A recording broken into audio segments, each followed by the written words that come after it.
হ্যাঁ, ভাগ্যটা আসলে আমাদের খারাপ। আমরা প্রত্যেকটা মানুষের কত আশা ছিল, ছিল কত স্বপ্ন।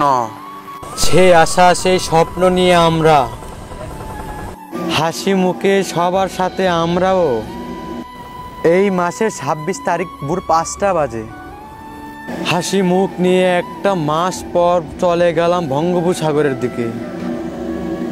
হ্যাঁ, অনেকটা পথ চলে গেছি আমরা।